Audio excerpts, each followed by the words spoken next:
So, Mo, welcome to the show. Oh, thank you for having me, Will. It's an absolute pleasure. This really is for me, as I was just sort of explaining to the listeners, this for me is a really exciting episode because we've had the pleasure of communicating previously, and for you have and still are one of my most favourite authors. Soul for Happy still sits in my top three all-time books, which I'm often referring. I get asked weekly from people what books do I recommend. I always send them a link which has all of my sort of top picks, and Soul for Happy still sits there in the top three. So yeah, thank you very much for joining us. Oh, no pressure now, no expectations for me on this podcast. So no, thank you for that. I really appreciate that you found value in it, and I hope that it does for others too. Thank you. No, I'm sure. I've got absolutely no doubt that will be the case, and look forward to extracting some of the wisdom in between your ears to share with everybody. So, in terms of the situation, I say the same with every single guest that I have on here. Someone that I deem is typically inspirational, and someone that I sort of look to as to learn from, and they never have a standard story. They've never sort of just woken up one day and gone, this is what I want to do when I'm older.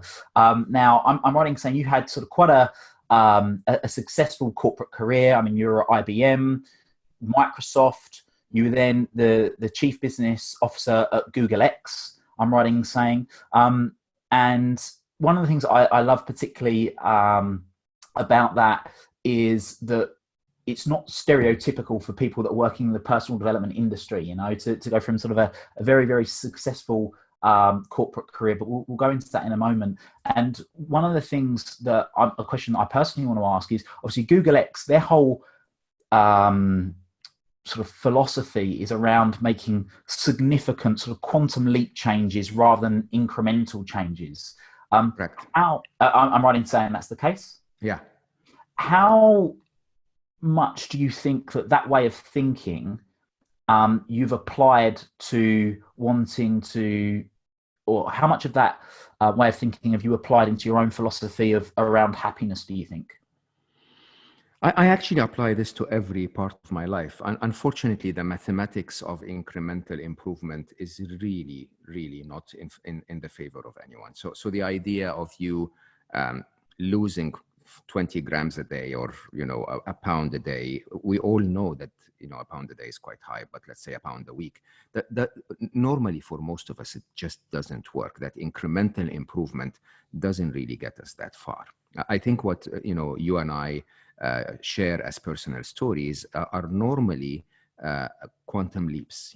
There are moments of insight in your life that takes your life from level A to level B. And then in level B, you stay for a while, you learn, you go up and down, and there is a little bit of a learning curve, and then there is another quantum leap. And I think the idea of attempting to reach people in the modern world with the traditional methods of happiness, which, by the way, absolutely work. If you go on a retreat and try to be to become a monk for 17 years, you will absolutely find insight, and you'll find a life which really is rewarding. But how many of us in the modern world have that? And is it possible that we reverse the current trends of depression, of sadness, of loneliness, of suicide by following the traditional methods? It's almost impossible. And so for our world to reverse, we need a moonshot. We need a drastic quantum leap that is sort of built for the modern world. And I'm really grateful that you recommend my book. My book doesn't invent a lot of new things. It does have, let's say 11 new nuggets of gold that you may have not heard before, but it also does have quite a bit of, what Buddhists' teachings have taught us, or what Hinduism and detachment is all about, what the Islamic idea of surrender is all about, what the love part of Christianity is all about, what meditation does to us, and so on and so forth, right? So it's just written in a very different language. So it's written in a language that is set for the modern world, because all of us have been trained through school, through our work experiences, and so on, to start from our brains before we reach our heart. And unfortunately, most of the spiritual and happiness practices that are practiced around the world will depend a lot on a sense of faith and belief and a sense of practice, where you don't really get the idea of how the machine really works, right? And so my attempt has been to tell people, look, our state of happiness is as predictable as our state of health, right? If you do the right steps, you will likely become healthy. Yes, of course, there are some anomalies that happen here and there, but if you eat healthy, if you work out, if you practice, if you avoid harm, you're likely to be more healthy. And similarly, there is a logic to the machine of happiness, and there are habits that you can actually practice every day that will likely make you happier. I completely agree. I mean, you say to most people, if you want to get fitter and healthier, you've got to do two things. You've got to eat better and move more, in the most basic form. And I say to people that if you want to achieve fulfillment or want to achieve success, whatever your definition of success might be, you need to think differently and act differently. It's those two things. Exactly. Yeah. In their most basic form. Yeah. And if you really want to go back 2,000-3,000 years, in Buddhist teachings, it's all about causality. Okay. The idea of the Four Noble Truths, saying that suffering doesn't come on its own, it comes from causes. And if you understand the causes and you understand, what the state you're looking for, cessation, is all about, which is again part of a beautiful part of your work, the idea of the North Star and where we're heading, then you find the path. Right. And however, if you explain it in the spiritual way, some people don't get that. But if you tell them, look, it's physics, right? You do certain actions, you get to certain results, then happiness becomes a lot more palatable, a lot more predictable and achievable. Yeah.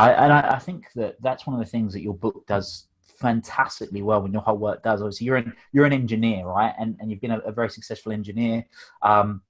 One person I've just got to shout out particularly, because we keep talking about you. I did a little competition with my community when I said that I'm going to be interviewing one of my favorite authors. Who's it going to be? And everyone was guessing. And Sonia Pires actually got it. She was the first person to get it. She said it's going to be Mo Gawdat, and she got it right. So I've got to acknowledge Sonia, because I know she'll be listening to this at some point. So well done, Sonia. Well done, Sonia. Thank you. You're a winner. So yeah, you obviously came from a very logical perspective. I'm a very logical person. I'm very process driven. I'm very pragmatic, and taking what's quite often deemed a very fluffy subject and breaking it down into, like you say, a science, which is if you do X and X, you're going to end up, or X and Z, you're going to end up with Y, or whatever else it might be. And I know that, like, in terms of your upbringing, you were originally born in Egypt. So I know I was born and raised in Egypt. I went to public school and public university in Egypt, and so by the time I graduated, I was uneducated, if you want. And then life happened, and I had an incredible life story, and I'm really grateful for how it worked. Just on that, am I right in saying that you started sort of with an obsession with reading at 8 years old? Yeah, I sometimes think that I was borderline Rain Man. I read and actually, believe it or not, one of my lifetime heroes is Rain Man. It's like I wish I could read as much as he does. I like you. I know you, and I'm an obsessive learner. Okay, and I have a very, very strong belief that I know nothing at all. And so the more you read, the more you realize, oh my God, I need to investigate this topic a lot more, and so I started to read at age 8 as my top hobby, if you want. And I read weird topics. I remember in my early teens, I was reading quantum physics down to the equations, and not missing like 80% of what I read, but I continued to read. I read tons of spiritual books in Christianity and Islam and Judaism and Hinduism and so on and so forth. And I believe that as much as people today spend their time going to the gym once a week, an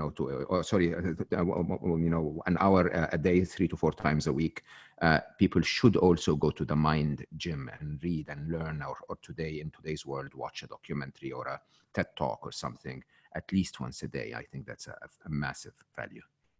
Mm.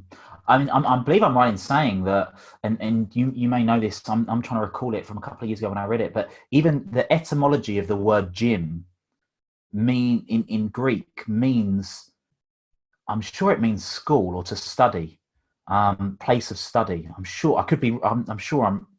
Yeah, it's a place of improvement, I think, and the mind gym is as important, if you ask me, as the body gym, sometimes even more.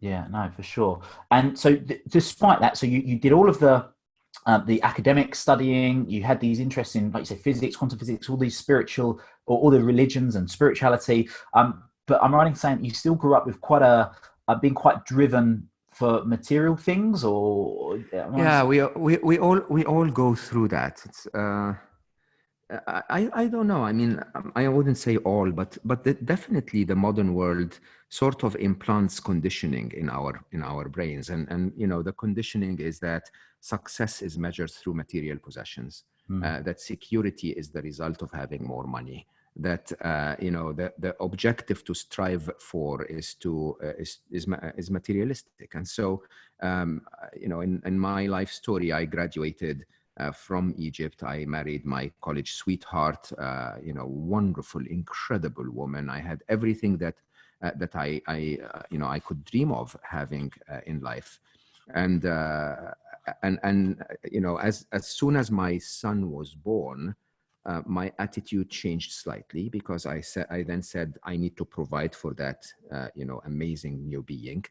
And that flip of attitude made me a little more serious about uh, gathering and collecting and providing, if you want.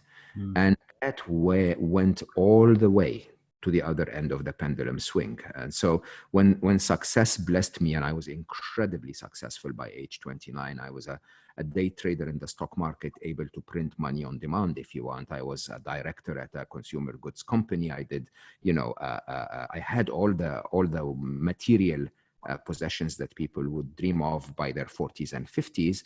And somehow I continued to ask for more. I continued to strive for more. And I wasn't happy at all with all the incredible blessings that I was given. And I think that was a major turning point in my life. am I right in saying that you bought two Rolls Royces once? Oh man, yeah, yeah, I apologize. I really do. I mean, nothing wrong with that, by the way. If someone loves Rolls Royces and wants to buy two or seven and capable of doing it, it just was so unlike me. But it was that gap, that void in my soul that I was trying to fill with things. I understand the psychology I was going through here. Huh? I was the happiest person you can meet until age 26, let's say 25. And then I engaged in life. Within 4 to 5 years, I became incredibly successful and wealthy from nothing at all, right? And completely miserable, completely unhappy.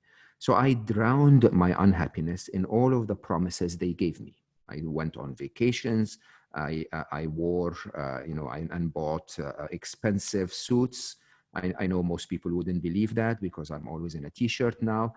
You know, I started to buy cars and, you know, drown myself in all the promises that they gave me that something outside of me is going to make me happy. And you know the truth, huh? You buy a car, you look at it and you go like, I made it. I'm so proud of myself and my achievements. You look at it and you go around it and you go like, I look so good in that thing. And then you sit behind the wheel and what do you see? You see the street. Okay. And once you focus on the street, all cars are the same, right? If you take your ego out, every car that performs and is in a good condition is exactly the same, like every other car. And so what happens is you buy a car, at least in my story, I ended up with 16 cars. I would buy a car, it would give me a short jolt of happiness that lasts somewhere between 5 minutes and 5 days. And then that wears out and I'm back to my depression. So what do? I say, it was right. The decision was okay. That car worked for me. It's just the wrong color. Maybe I should buy another one, right? And then you buy the right color and you get a slightly longer jolt of happiness. And then you go like, no, it's just the wrong model. If I bought another model, maybe I'll be happier, right? And it's endless. And you know, as we were saying, some of us never get the chance to pause and look at life and say, this is not working. But I was so blessed that I got sort of my middle age crisis, if you want, in my 20s, because I received everything. I defined the middle age crisis as the point when you've received everything that you strived all your life to achieve, and then stopped and said, is that it? Is this worth it really? Right? And I had that very early, and then somehow I stopped and I said, that's really not working. And in the middle of that, one night I was sitting on eBay and I looked at 2 classic Rolls Royces, and I was like, do I really have to choose? I can afford to buy both. So click, literally within one evening. And they arrived, and I tell you, Will, they arrived, I looked at them, incredible joy for around 7 minutes. And then the rest was hard work.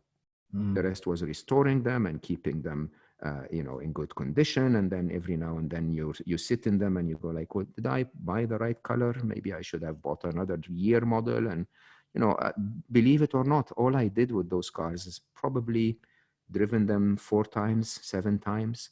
Was that worth the effort? No. I mean, I still say publicly, I keep those cars in storage because they were made famous by the book, Solve for Happy. And so one day I will give them away to charity by selling them and raising money to help something, okay? Yeah. And I will absolutely tell you, this will be the best use those cars have ever been put to. Love that. Thank you for sharing that. You said that, so you got to 29 and you had everything that you could possibly want, that most people would dream of having, but you said something was missing. What was that thing that was missing back then? So I think there were many things missing. To start with, I think the biggest challenge we have, and I'm a very big fan of your work, so I know that you address those points as well. I think the biggest challenge, in my words, is that we never meet ourselves. We never actually sit down and identify, what is it that we're all about? What are we trying to achieve? What's our North Star, as you sometimes define it? And without knowing what you're about, everything's missing. You're always lost, okay? If you never meet yourself and sit down honestly with yourself and say, this is actually what I am passionate about in life, everything that you do is irrelevant. And so from that point, what was missing for me was not all that I had. I had so much, but I had no ability to enjoy it. I had no ability to pause and look at my wonderful children and say, I am so blessed, right?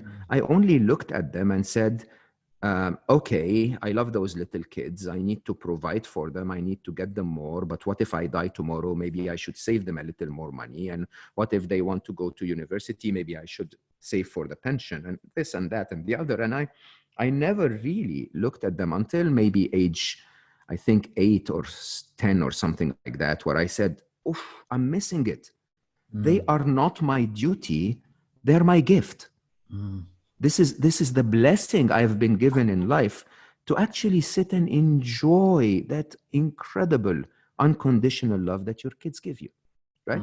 I had the friendships. I had the most amazing woman, and I never actually stopped to enjoy her presence, right? And I never really went through the process of saying, and so what's next? Because you know how it is, huh? You ambitious people, we set a target, we rush like mad, and we get to it.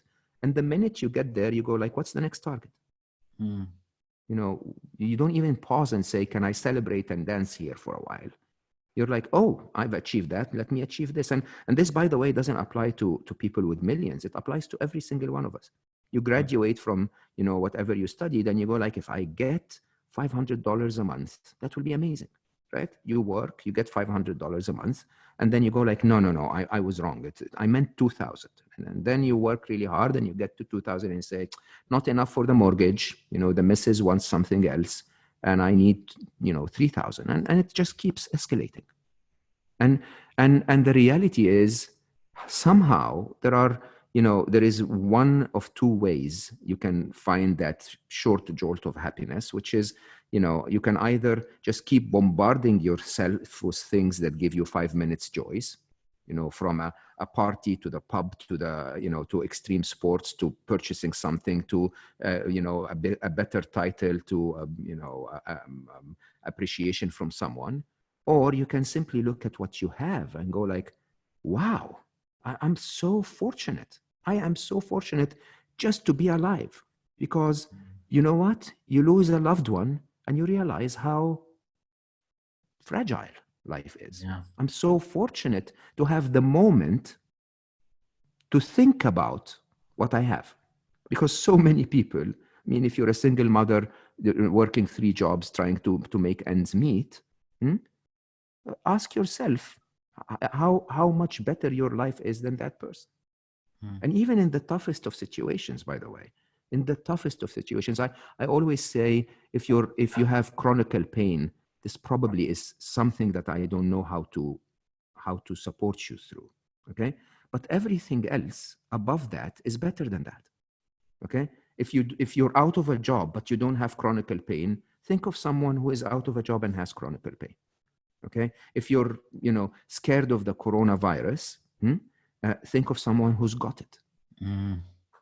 And if we don't find that connection with our reality and really stop to enjoy the beautiful blessings we have, then you'll never find happiness. No, I completely agree with that. So that in itself, if we just stop the podcast there, would be incredible. The value you've shared, but we're not going to do that. I have got a question for you, and I'm being very particular with my dates, so I'm not making a mistake here. What was your mission in life in 2013? Very specifically, I was all about helping entrepreneurs and young startups build technology that would match the technology developed in Silicon Valley outside Silicon Valley. So I was all about attempting to empower innovation and technology, especially in emerging markets. Okay. Because then in 2014, life took a pretty drastic change. Yeah, I in 2014, life, I don't know how to say that. Life decided I was ready for the real mission. So, in my journey, as I wrote in Solve for Happy, post being so depressed, though so successful, I addressed the topic of happiness by studying it as an engineer, which is a very unusual take, but it's quite eye-opening and quite predictable and repeatable. And so I ended up with the aid of my wonderful son, Ali, who understood happiness instinctively. He just radiated happiness all the time. So I would make a discovery with my scientific brain and my mathematical mind, and I would go to him and say, "Honey, did you realize this is how things work in happiness?" And he would entertain me by, saying, "Oh, wow, tell me more, Papa." And then I would, explain it to him, and he would tap me on the back, even as an 11-year-old. He would tap me on the back and say, "Oh my God, I'm so impressed with you. You could have just asked me." Right. And in reality, I could have just asked him because he got it. He understood it instinctively. And then in 2014, Ali, unfortunately, who was everything. I mean, he was my son, my coach. I say that with pride. He was my mentor. He was my best friend. Unfortunately died because of a very preventable medical error in a simple surgical operation. And the way, it's still difficult today, I'm really sorry. The way life set it up was so unmistakably a clear message that forget entrepreneurs, forget all of that madness of the modern world, focus on what matters. Ali, 2 weeks before he died, I don't know if he knew that he's going to die. Some people say they know. Anyway, he had a dream that he shared with his sister. And in that dream, he said, "I dreamt I was everywhere and part of everyone." And he said, I woke up and it was so amazing that I didn't want to be back in my body. And in my confused, my doctor told me about that dream 4 days after Ali left. And so in my sort of fuzzy brain at the time, I just took it as a quota. I took it as a target. I'm a businessman, okay? And in my brain said, oh, your master, your coach, your best friend has just given you a target to be everywhere and part of everyone. And I worked at Google at the time. So, at Google, everything is in billions. You can always build something, a piece of content that reaches hundreds of millions of people, or an app that reaches 1 billion people. And so in my mind, I was like, that's it, Habibi. If that's what you ask for, I will make it happen. And somehow my life flipped to a completely unrecognized place. Somehow my entire mission in life turned into, this boy came to life, gave me so much love, so much wisdom, and left with a target for me to spread what he taught me to the whole world.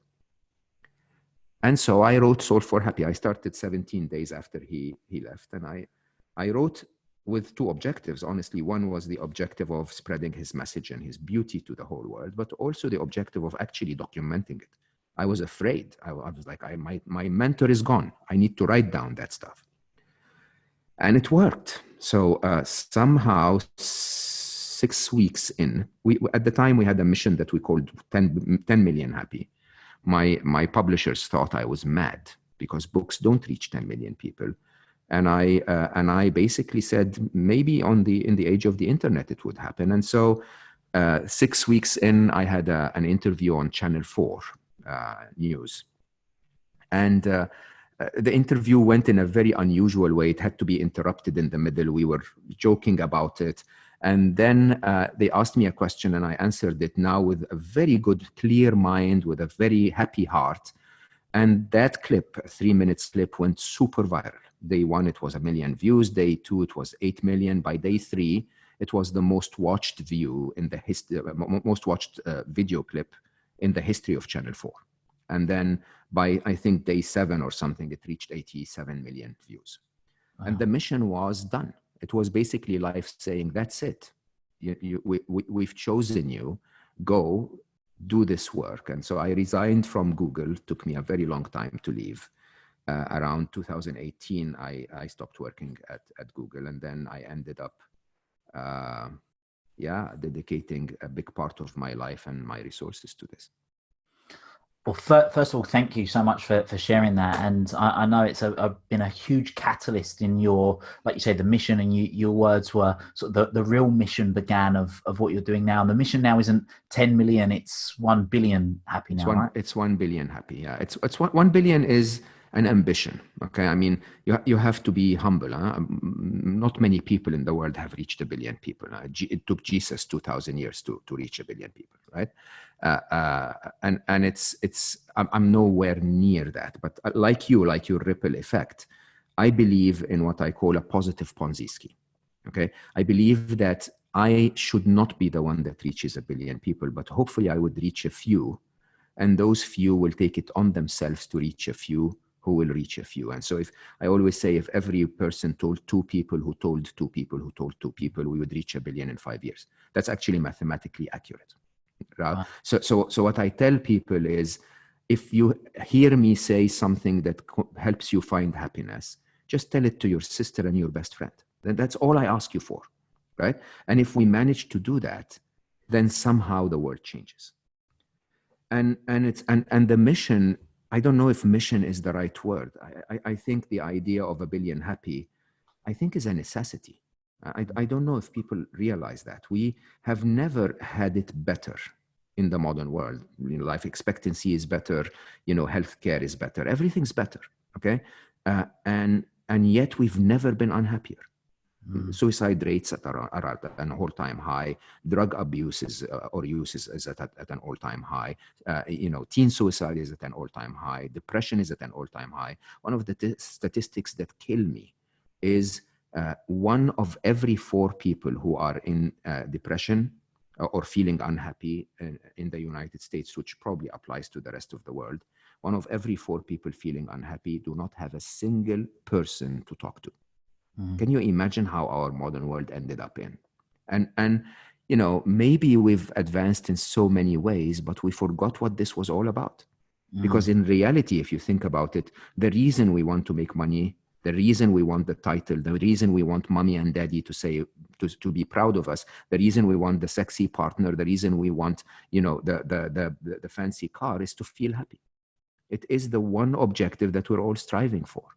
And stupidly, we achieve all of them, but fail to achieve the main objective. And the main objective is no longer a luxury in our world. It's no longer a luxury in a world where more and more challenges are facing us, where more and more changes are coming upon us, and we still continue to fail to find happiness.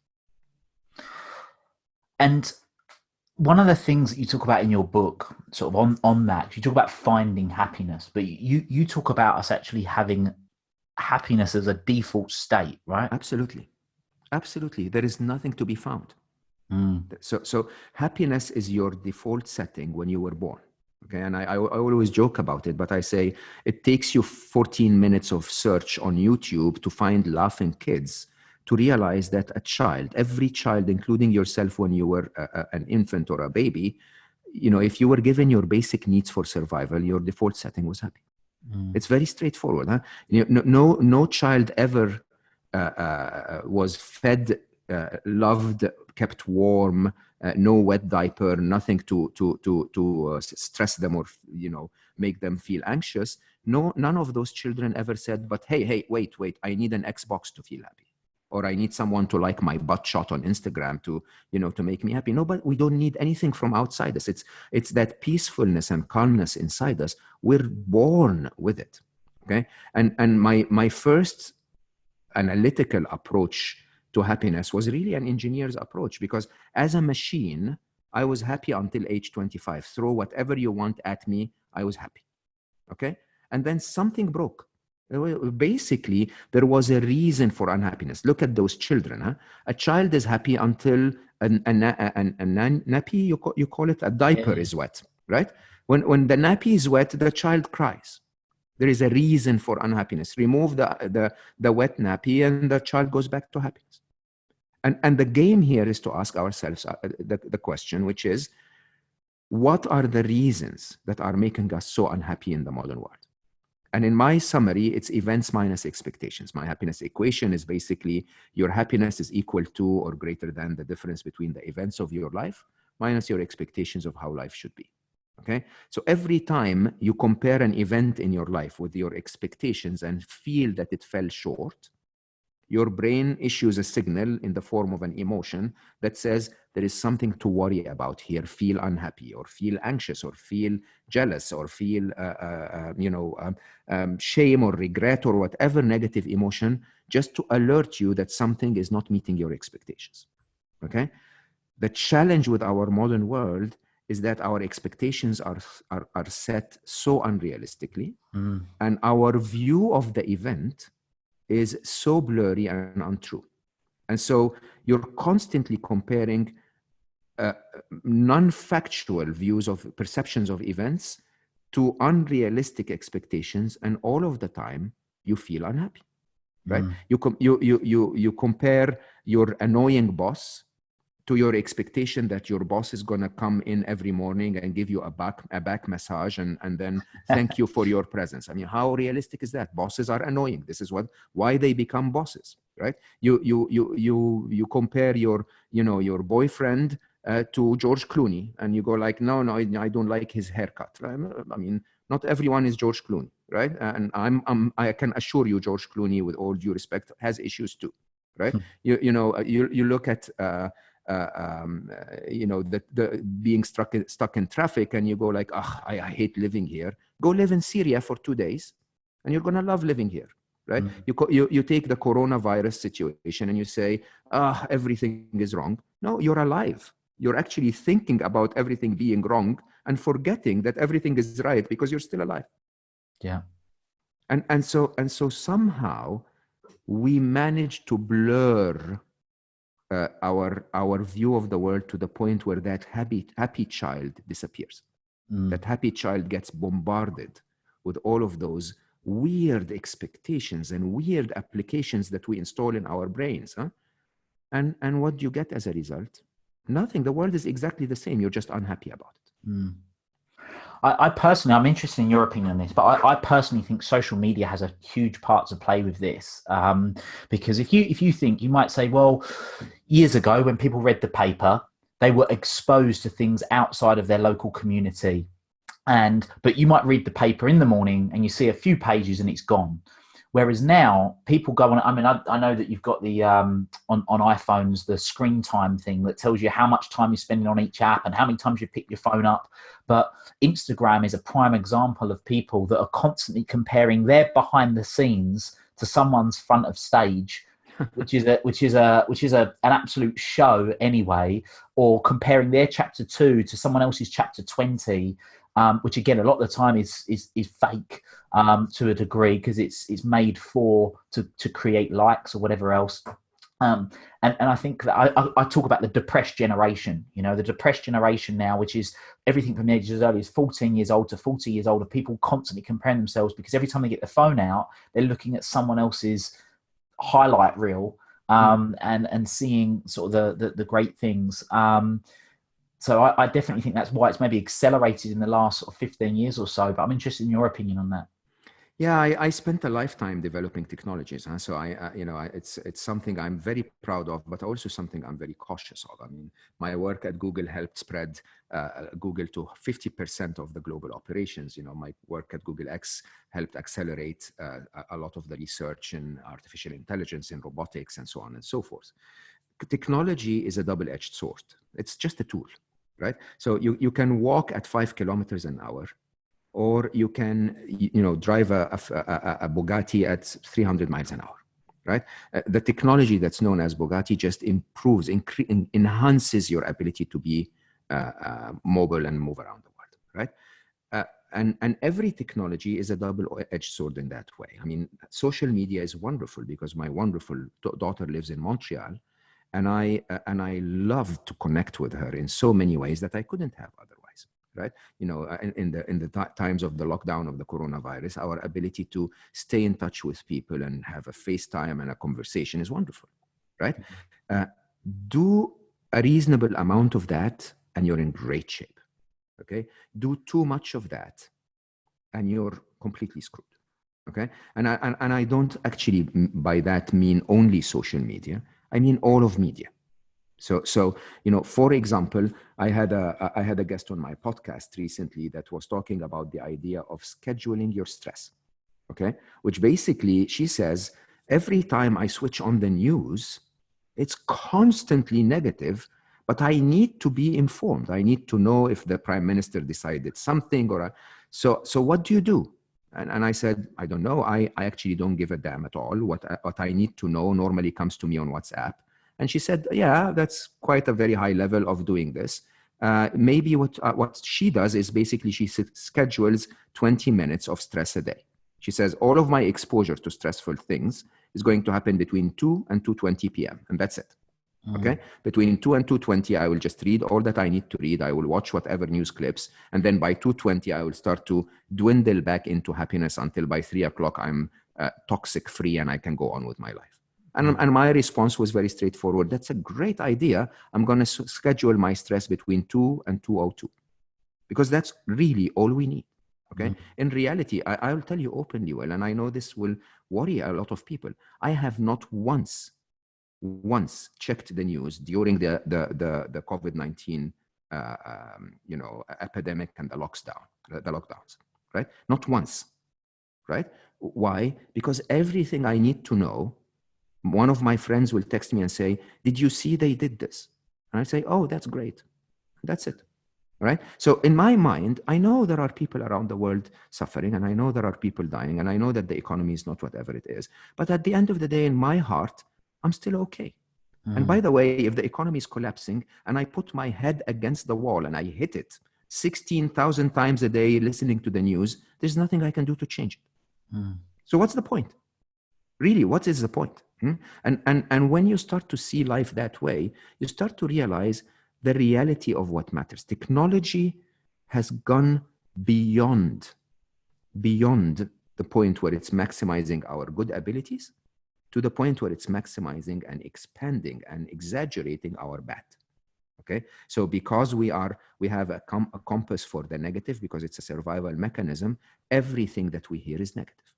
Okay, because we are junkies for one more like, we're spending endless numbers of hours on social media, and that's not working for anyone. And we somehow forget the truth. The truth is, despite how much the mainstream media is telling you things are horrible, the truth is things are great. Okay, things have never been better. Think about the kings and queens 200 years ago. They didn't have any of what you have in your luxurious life today. Okay, just 50 years ago, life was so different than what we have today, and we just factor that in and take it for granted.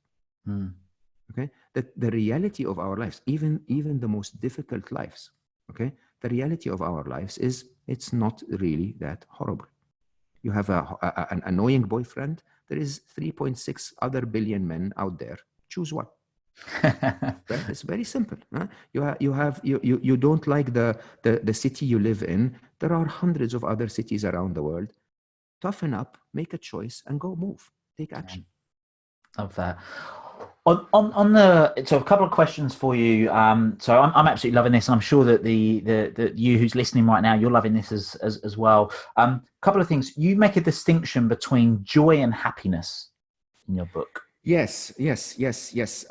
So happiness, in the definition of the happiness equation, is the peace and calm you feel when you're okay with life as it is. So remember, the happiness equation says happiness is equal to or greater than the difference between the events of your life and your expectations of how those events should be, right? So when the events meet or beat expectations, what do you get? You get that peace inside you. You get that feeling of, I'm actually okay. My partner is wonderful in enough ways for me to say I'm very happy with this person. Okay, my current financial situation is not at the best it could have been, but it's good enough for me. This is what I expected from life. If we get to that point, we get the peacefulness that I define as happiness. Remember, that does not define happiness as fun and joy and parties and laughter and all of that. We'll come back to this in a minute. This is what I call the state of escape. Okay, that state of happiness, being okay with life as it is a binary state. It's either I'm okay with life or I'm not okay with life. If you're okay with life, it's a 1 in binary. That means I'm happy. Any other state is a 0. I'm not happy. So there is no happy and happier. There is just happy. Okay. Joy is the frequency of being happy.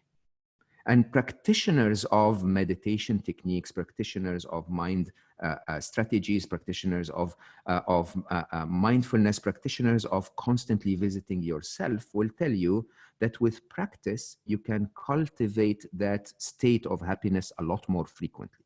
So by the way, unhappiness is a survival mechanism. Remember, it's your brain reminding you that something is not right. Okay, so we will all feel unhappy at points in the day and throughout the year. My measurement is not how frequently I feel unhappy, it's how quickly I bounce back to happiness. Okay, and with mind training, and I say that publicly, even though it appears to be like bragging, it is not. I measure this. Last year, 2019, I felt unhappy 4 times. Okay. In those 4 times, 2 took me 7 seconds to bounce back to happiness. 1 took me 4 hours, and the other took me a full day.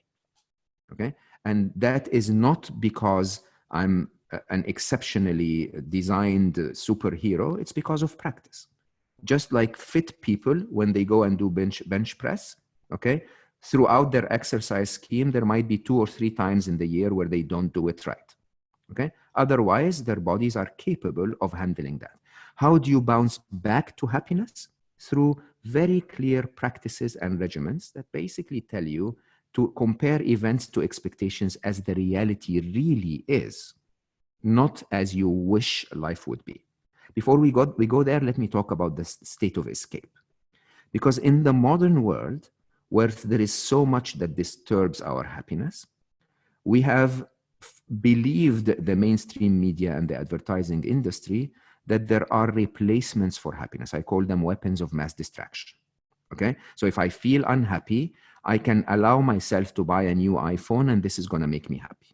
Or if I feel unhappy, I'll go out looking for a partner to have fun with. Or if I feel unhappy, I'm going to go to a party, loud music, a couple of drinks, and suddenly I am not solving the happiness equation anymore. My brain is numbed. Okay, and when my brain is numb, I don't solve the happiness equation. Events don't meet or miss expectations. I'm not even thinking about them. I'm back to my default setting as a child, which is happy. The problem with fun in that format is that we're using it as a painkiller. Okay, we feel unhappy. We pop in a couple of paracetamols or whatever, and basically the unhappiness goes away for a few hours as long as the impact of the fun is happening. You wake up the next morning after the party, and what do you get? Your brain goes like, but your boss is annoying. I need to talk to you about this. Okay? And so suddenly you go back to unhappiness. So you jumped on the treadmill, you run really fast. Your brain goes like, oh my God, we're going to die. I might as well focus on this and not think about the boss. And so you find happiness again until you hit the showers. And your brain goes like, hey, seriously, there is an issue. We need to talk about this. Okay? And so fun, interestingly, from a scientific point of view, is not a replacement to happiness at all. Because when you're having fun, you're having dopamine pumped into your blood, a reward hormone that is telling us, okay, feel excited, do more about this. Okay, dopamine is the hormone that also helps our procreation, for example. If sex wasn't enjoyable, we wouldn't have enough of it to have children. Okay, so it's the way your brain tells you to repeat an activity that's important for your general survivor and the survivor of the species, even though it's not related to an immediate threat. Okay, happiness, on the other hand, your system is flooded with serotonin. Serotonin is the opposite hormone of dopamine. Serotonin is the hormone that basically tells your body, we're okay with everything. Rest now, activate your parasympathetic nervous system, relax, start to focus on digestion, relax your muscles, rest, sleep, don't feel stressed, operate as a normal human being. Okay. The challenge between them is that the more dopamine you have in your blood, the less serotonin you have. And so we get addicted to fun to the point where it becomes a drug. It becomes a painkiller. We can't live without it. Yeah, I absolutely love that. So I love the way you talk about the weapons of mass destruction, and I completely get where you're going with that. In terms of joy, though, so are you saying that joy is the fun side of things? No. So let's go back to joy. I apologize for forgetting that. Joy is that repeated unhappiness. It's that state of perpetual happiness. Okay? It's that state where regardless of what's going on in your life, you're okay with life as it is. Okay? Now, very, very... Very soon, until next time, make it happen. Let's realize that life always meets expectations. That it's actually quite childish to expect life not to meet expectations. Life is governed by incredibly complex equations that really run the show exactly as it should run. Okay, so there is so much causality in life. If you've been trying to succeed at work and failing, that's not because life is missing your expectations, because you're doing something wrong. Okay, you either are at the wrong job, or you're not doing it right, or you whatever. Right? If you're gaining weight constantly, it's not because your metabolism is less than the other person. It's because you're eating too much carbs. So it is very straightforward. Huh? And some of us love that victim attitude of like, life is so difficult for me. I'm the one that is so unlucky. No, it's not true. Life is just a video game, really. Okay, it has very set rules, and those very set rules are up to you to navigate. And so, yeah, you will tell me, oh, but I was born to a poor family and he was born to a rich family. Yeah, it's the way the equation is played. So you started from point 3, he started from point 17. That doesn't make any difference at all, by the way. You're still at point 3. Do something about it. So I'm conscious of time because we could chat all day, and I've got a couple of other questions that I want to talk about, but I've got to bring this part up as well. So another incredible part of your book, like I say, guys, if you haven't listened to it or bought it, buy it. It's like it's a classic that you will refer Oh my back God, to thank you. over and over again. But you actually make a point of saying that you and Ali, you had this real father-son bonding moment over computer games. Yes. And you actually refer to computer games, and I absolutely loved. I mean, there's so many topics that you cover in this book. Like I said, we could talk all day about it, which we're not going to do. But you go into time, you go into equations in detail, you go into creation of the universe, and I find it fascinating. But one of the simplistic examples you use is like playing computer games, and you say that we won't go down the deep part of who's playing the computer game of life, because I know you touch on that, but that we could cover an episode on that alone. But what you do say is that if you're playing a computer game, Yeah. you want to play the difficult level. You know, Oh, absolutely. you don't want to play on easy. You want to play on hard or super hard or legendary or whatever the level is. Absolutely. Because that's obviously where you grow. And I truly believe that ultimate growth sits on the border of support and challenge. So if you have a perception that you're one way or perception too much of the other way, there's something known as the Yerke-Dobson curve, which I'm sure you're familiar with, of eustress and distress, of where you get to that point of too much. But you touched on that. I think it's a great example of when you're playing the game of life, just think of it like a computer game that you can play at that challenging level, because that's where you're going to get the most fulfillment. There are so many similarities between life and video games. Actually, one of the interesting books, even though a very challenging book, is called Finite and Infinite Games, and it's really an interesting way of looking at life as an infinite game, really. And the idea of infinite games is that they are games where where the end of the game is not the target, but the play itself is the target. And I'm a very strategic businessman. I'm an engineer. I plan everything. And I played with my son when we used to play. Let's take an example. For example, Halo is a game where Master Chief is trying to save the universe by fighting with aliens. I'm now legendary on Halo. I'm daring all of the other listeners out there who wants to compete. But at the time, I was only I only played on heroic. Ali was always legendary. And when I start the game, I would run to the end of the level. It's very strategic. It's like, I'm here, the end of the level is on the right, I will run to the right and I'll avoid as many enemies as I can. And my son would put the controller down and say, "Papa, what are you doing?" And I go like, "Ali, the end of the level is here." And he goes like, "Who wants to get to the end of the level? We're playing. You get to the end of the level, you don't play anymore. We're playing. Come." And he would go to the left where there are explosions and smoke, like the most difficult parts of the game. And I would ask him, "Habibi, why are you going there? Like, we can just go a little bit away from this." And he says, "But that's where all the fun is. Yeah. That's where you develop and grow." And that's the whole point.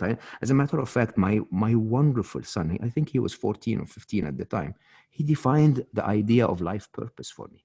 Okay, he basically said, "This is where you become a better gamer." Because the objective of a gamer is not to finish the level. It's not to collect coins. It's not to kill the enemy. The only objective of a real gamer is to become the best gamer you can become. And how can you become a good gamer if you don't go through the difficult parts? Now, of course, you'll tell me, but in video games, you can be shot twice and then play again. Yeah, that's the same case in life. We've all been shot twice, fell, and got up and continued to play. Okay? Whether we chose to continue to play happily or not, that's the only choice you have. But you know what? I lost Ali and I continue to play. Right? I'm continuing through the video game. I had no other choice. I couldn't put the controller down, right? We go through COVID-19 and yeah, economies will go up and down and we lose some people we love, and it hurts. It's difficult. It's tough. But you're going to continue to play. Within a few weeks, a few months, you're going to be out there competing again. And so the question becomes, who wants to play a video game where the game is about starting, pushing the controller forward, and then waiting 70 years and dying? Like, where's the fun in that, right? The fun is in going through the parts that make you a better gamer. And so in such an interesting way, Ali's definition of a life purpose is to play. is to engage fully in this moment, because that's the only moment I will ever achieve my life purpose. You know, the Western way of looking at purpose is productizing it. It's like, okay, you set a target that's 16 years away, you strive for it for the rest of your life. And when you get there, you look at it and you go like, hey, I made it. You do a TED talk and we're done. That's stupid. The only thing I can affect is this conversation between me and you. Okay. And I will play this conversation as the best gamer I can be. And when I do that, the next time I'm in another conversation, I'll be slightly better. After this conversation, I'll get up and cook dinner. I'll cook the best dinner I can cook. Okay. And when I'm done with that, hopefully the next time I'll cook a better dinner. Yeah. And it's as simple as that. Life is really, really down to that gamer mentality of I'm going to be the best I can be, not the best gamer. I'm not the best gamer in the world. I'm just the best I ever could achieve today. Yeah. Love that. A couple of things to round up on. You mentioned you studied spirituality, and obviously spirituality has been sort of a path you've gone down. What does 11:11 mean for you? If you why did you ask that question? Why do I ask that question? Yeah, when Ali died, I believe, I don't know. They announced him dead at midday, but I felt he died at 4:11 in the morning, and for months after that, there was I was constantly woken up at 4:11. I don't know if it was my subconscious or if he was playing around. Okay, he's funny that way, and so I investigated 4:11. Ali was born on the 11th, on the 14th of January, so 4:11 as well, backwards. And anyway, so there is a spiritual view that one is angelic and that you have support and help, that that there is a connection to more than yourself. 4 is about the rest of being and connecting to the rest of being and all of that. I don't know if that's true. I'll tell you very openly, I get really pleased, and I get to see quite a few 11:11s in my life and quite a few 4:11s in my life, and I still get woken up at 4:11 quite often. I don't know. I just think of them as remember the mission and continue. The reason I ask this question, so I've listened to your audiobook multiple times. I re-listened to it ahead of this because I wanted to remind myself of all of the great wisdom and pick up some new nuggets, as you always do. Do you know that the second you stop speaking on your audiobook on Audible is 11 hours, 11 minutes? Bang on. Oh my God. No, I don't. I did not know. I did not know. I don't know. Maybe another podcast. I'll tell you some of the coincidences in my mission so far are just not explainable by my scientific mind. And I, as you know me well, I'm not just a scientist. I think a true scientist understands that we know very little, and that all of the measurements we've ever been able to measure, which is where the scientific method allows us to investigate, are physical. And the reality is we're not just physical forms. The truth is my beautiful son, he was so handsome, he was so beautiful. And the minute something left his body, he was not himself anymore. That beautiful being became an inanimate object. There is more to us than the physics of us, than the biology, than the cells and the blood and the skin. There is more to us than that. And unfortunately, we can't measure any of it because our physical sensors, in robotics terms, those eyes that can see, those ears that can hear, they are unable to view beyond the physical. And so science ends at the physical and attempts to ignore what it cannot explain through physical measurements and methods.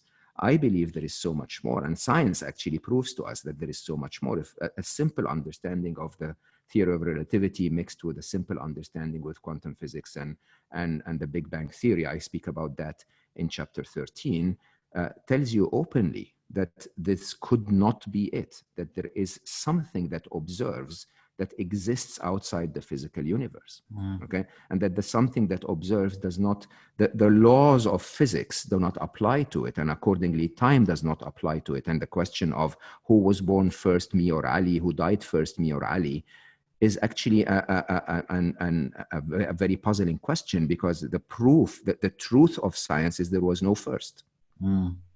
You know, there is no first, there is no last, there is space-time continuum in which all of space and time exists, and it's all relative. Okay, yeah. And science ignores those things.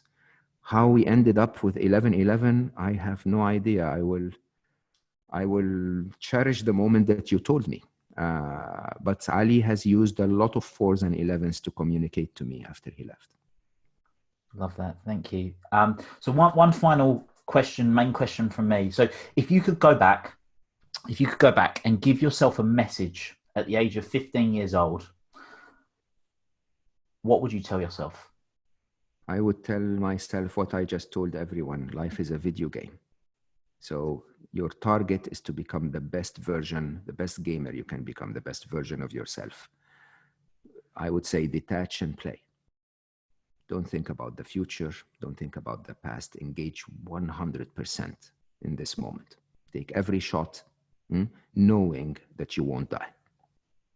Love that. Thank you so much, Mo. It's been truly a pleasure. It's been one of my most favorite podcast episodes that we've done so far, and with someone that I hugely respect. And I'm sure everyone listening to this right now will definitely agree with me. So thank you so much. Thank you so much for having me. Well, it's been always been a pleasure, you and I talking, and I'm so honored that you got me here. That's great. So guys, if you've enjoyed this episode, which I'm sure you have, please leave us a 5-star review and a little comment about what you thought of the episode. It's been a pleasure. Mo, thanks again. Until next time, make it happen.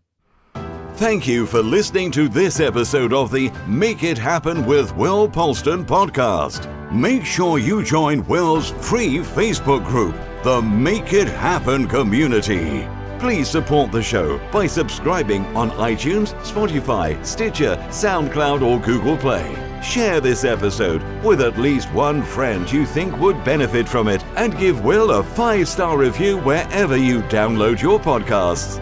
Until next time, make it happen.